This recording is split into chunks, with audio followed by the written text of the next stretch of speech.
Saya akan bacakan Kisah Rasul pasal 12 ayat 20 sampai 23. Ya. Herodes sangat marah terhadap orang Tirus dan Sidon.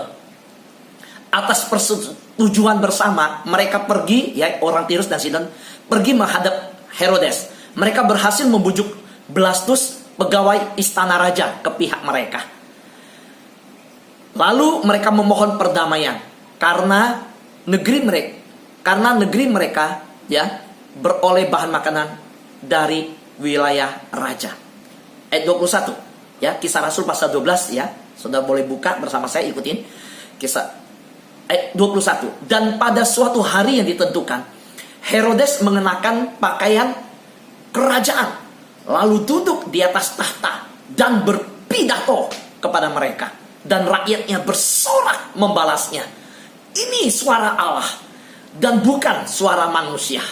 Ketika itu juga ia ditampar malaikat Tuhan karena ia tidak memberi hormat kepada Allah.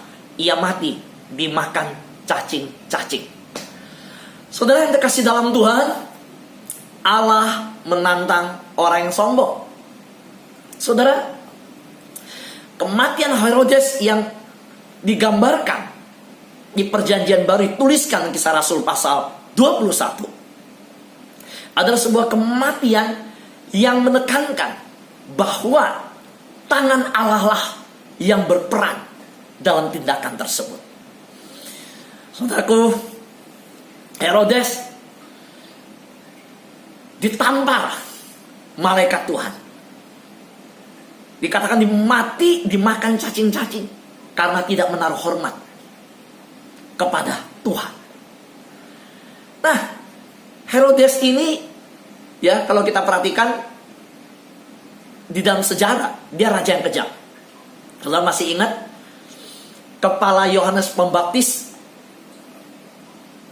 itu dipenggal oleh siapa? Herodes. Saudara masih ingat Petrus ditahan atas perintah Herodes. Itu karena dia merasa menyenangkan orang Yahudi. Dia menahan Petrus lebih lama yang dari seharusnya. Bahkan Herodes melakukan tindakan-tindakan yang kejam ketika Petrus, bagaimana dengan kuasa pertolongan Allah, terlepas dari penjara. So, tahu apa yang dilakukan Herodes? Dia perintahkan yang menjaga Petrus semua harus dibunuh. Saudara, itu semua pengawal dibunuh. Nah, Herodes ini begitu bengis, begitu jahat, dan kita melihat bahwa Allah bertindak atas kehidupannya. Herodes ini seorang gubernur Romawi, ya, di bawah pimpinan Romawi dia ditempatkan, ya. Dan kalau kita lihat pada waktu dia dalam pemerintahan yang ada, dia merasakan kekuasaan itu nggak ada batasnya. Dia merasakan bahwa kekuasaan dia itu segala-galanya. Saudara, siapa yang akan menyangka bahwa Herodes akan mengalami satu kejadian yang sedemikian? Soalnya sekali lagi, cara kematian tidak menunjukkan ya iman seseorang. Herodes mati ditampar oleh malaikat Tuhan. Nah, kemarin kita membahas Stefanus meninggal karena mati martir. Saudara, Stefanus cara matinya juga mati dirajam. Jadi bukan bentuk kematian itu tidak menunjukkan iman seseorang. Tetapi di bagian ini kita melihat bahwa ada bentuk kematian yang dimana Tuhan yang bertindak. Amin, saudara. Ada bentuk kematian yang Tuhan bertindak. Nah, ini yang saya namakan sebuah intervensi dari dimensi ilahi. Saudara, apa yang terjadi? Kalau kita melihat bagaimana Herodes di dalam kehidupannya, saya melihat bahwa dia adalah orang yang menantang kuasa Tuhan. Di dalam kekuasaan yang sedemikian besar dimiliki, bagi Herodes nggak ada yang bisa mengusik dia. Saudara, orang Tirus dan Sidon itu harus membayar upeti kepada Herodes. Orang Tirus dan Sidon itu mengharapkan kemurahan dari Herodes. Dan mereka harus menyenangkan hatinya, raja. Kalau tidak, maka ini menjadi persoalan bagi wilayah mereka. Saudara, dikatakan bahwa di ayat tersebut Herodes marah. Kemarahan tersebut membuat mereka datang dan memohon belas kasihan. Dan ketika mereka meminta belas kasihan, mereka dikirimkan bahan makanan. Karena bahan makan mereka bergantung daripada persetujuan Herodes. Nah, waktu Herodes memberikan kemurahan, bagi dia sebuah kemurahan, tetapi sebenarnya ada sebuah kesombongan kalau kita nilai. Karena dia menganggap tanpa saya kamu gak bisa hidup. Dia lupa bahwa tanpa Tuhan dia gak bisa hidup. Nah, tindakan dia dipuji-puji oleh orang Sidon dan Tirus. Kita melihat bahwa orang Sidon dan Tirus berkata, ini luar biasa. Ini suara Allah. Ini bukan suara manusia. Suara ini muncul ketika Herodes mengenakan pakaian kerajaan, duduk di atas tahta, berpidato kepada mereka. Saudara, pada waktu orang Sidon yang mendapatkan bahan makanan tersebut mendengar dia berpidato, yang mereka coba memuji-muji, menyanjung. Mereka sanjung setinggi-tingginya. Dan ingat, dalam konteks pada masa dulu, seorang pemimpin yang di atas itu dianggap jemaat dewa. Betul saudara? Jemaat dewa. Maka dibilang, ini bukan suara manusia, ini suara Tuhan. Saudara yang terkasih dalam Tuhan, seketika waktu itu, ya, dikatakan dia mengalami satu kondisi yang tiba-tiba tidak mampu dia kendalikan. Saudara yang terkasih dalam Tuhan, apa yang kita belajar dari kejadian ini? Kalau di dalam sejarah dicatat, Yosefus, bahwa Herodes mengalami sakit perut yang begitu luar biasa, langsung dilarikan, dan 5 hari kemudian dia meninggal. Dalam catatan dikisahkan, dituliskan bagaimana kata ditampar oleh malaikat Tuhan dan dimakan cacing. Itu sebagai sebuah gambaran betapa dari posisi yang tinggi direndahkan, dihinakan, dan dalam posisi yang paling rendah, saudara, dimakan cacing-cacing. Nah, saudara yang dikasihi Tuhan, manusia itu kekuasaannya terbatas, dan semua kuasa manusia itu berasal daripada Tuhan. Kalau manusia semacam Herodes, saudara, kita lihat itu adalah manusia yang kembali mengulangi sejarah yang dulu. Masih ingat dalam kerajaan Babel yang rajanya diturunkan oleh Allah, dan bahkan dia mengeluarkan bulu kukunya seperti binatang. Saudara ingat?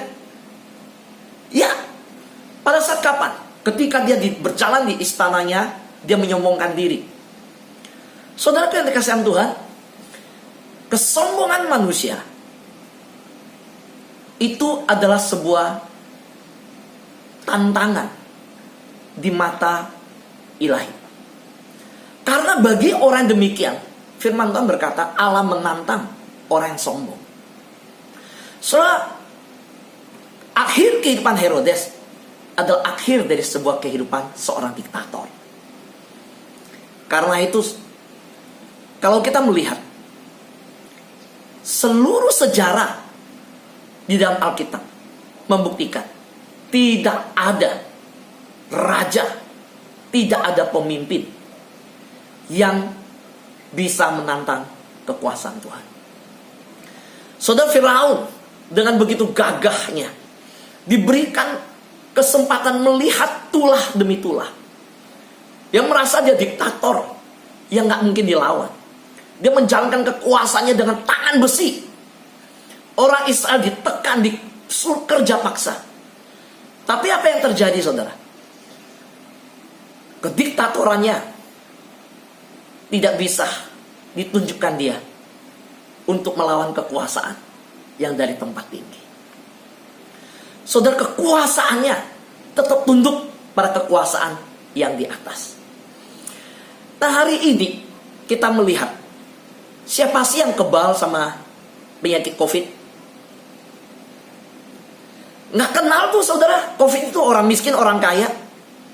Nggak ada ceritanya COVID itu bagi orang yang pintar atau yang bodoh. Kita melihat begitu sedih hati kita. Para medis, kita selalu doakan para medis sehat. Tapi saudara, berapa para medis yang sudah meninggal, saudara? COVID tidak memilah bahwa orang yang tidak punya pengetahuan kesehatan maupun punya kesehatan.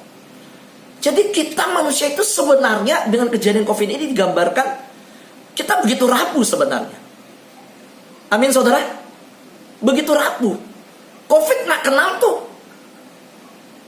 Orang miskin, orang kaya. COVID gak kenal tuh.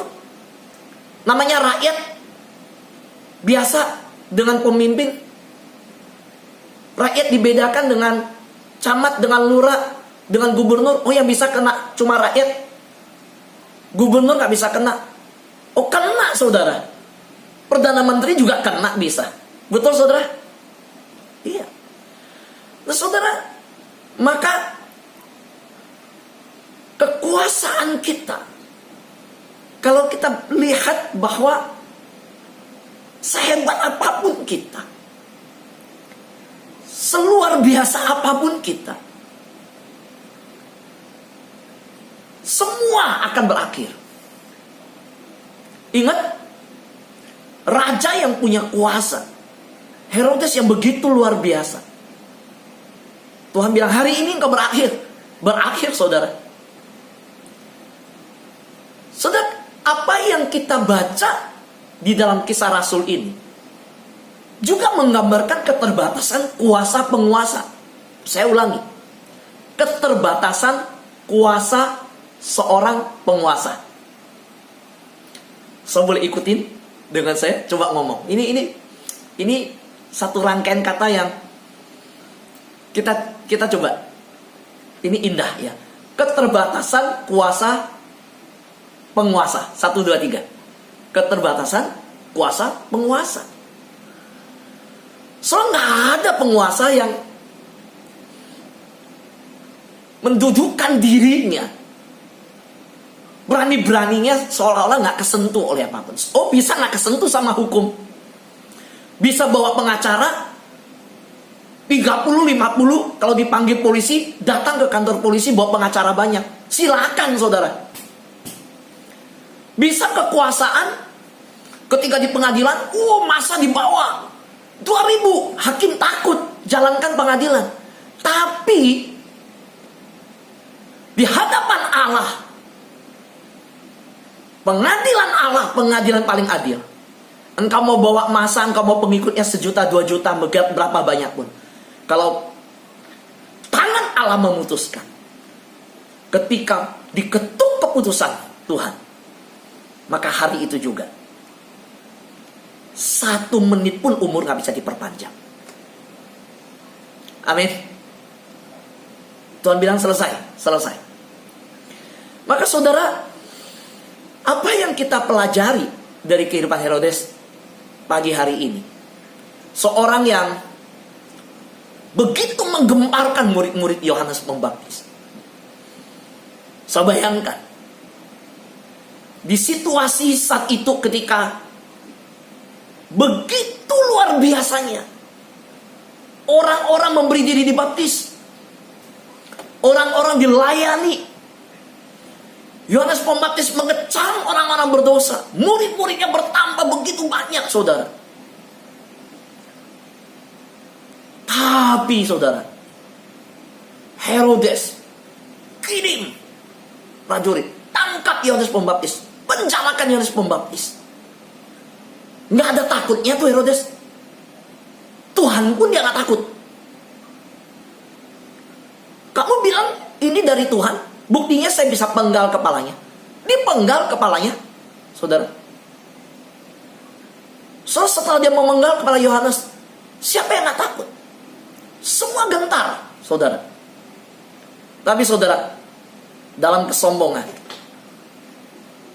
yang ketika dia duduk memakai pakaian kerajaan, dari surga, di dimensi ilahi, Tuhan melihat orang ini menantang kuasa Allah.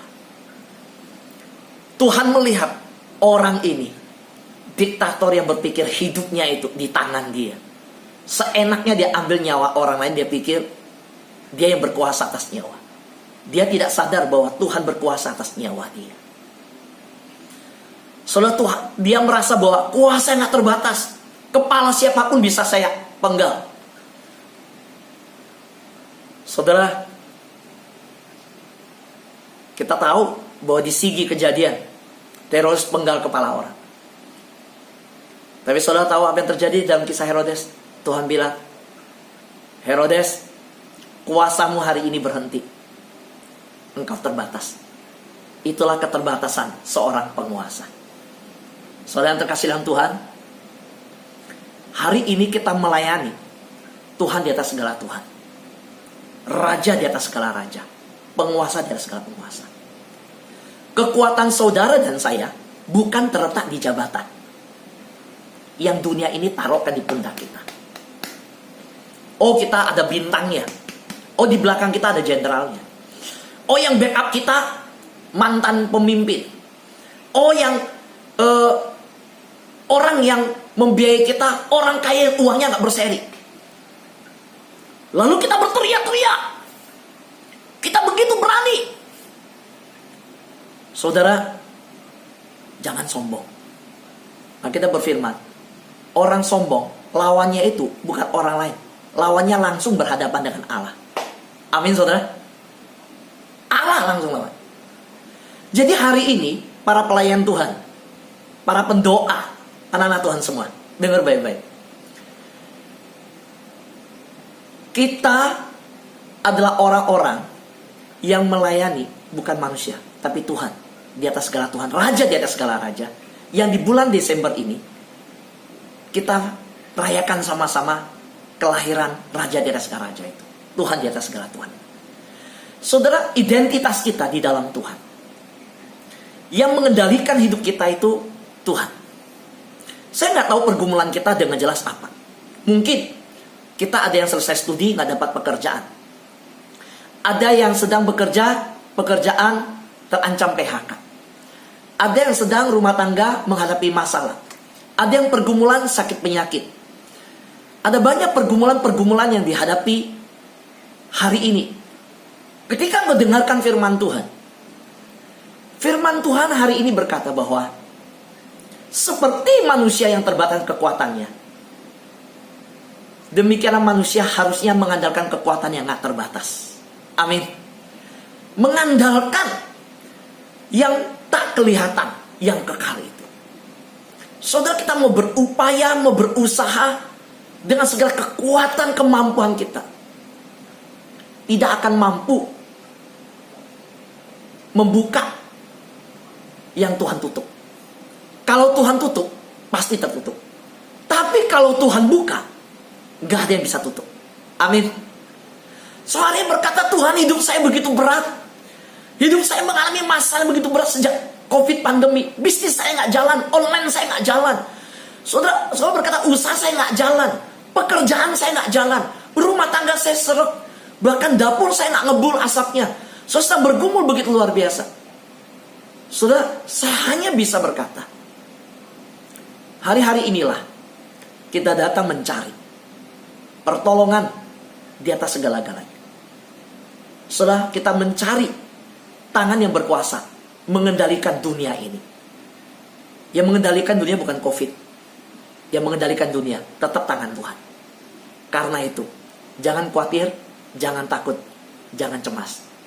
Karena yang memegang hari esok kita, hidup kita, mati dan hidup kita, nafas kita, itu Tuhan. Amin. Tuhan berkati kita semua.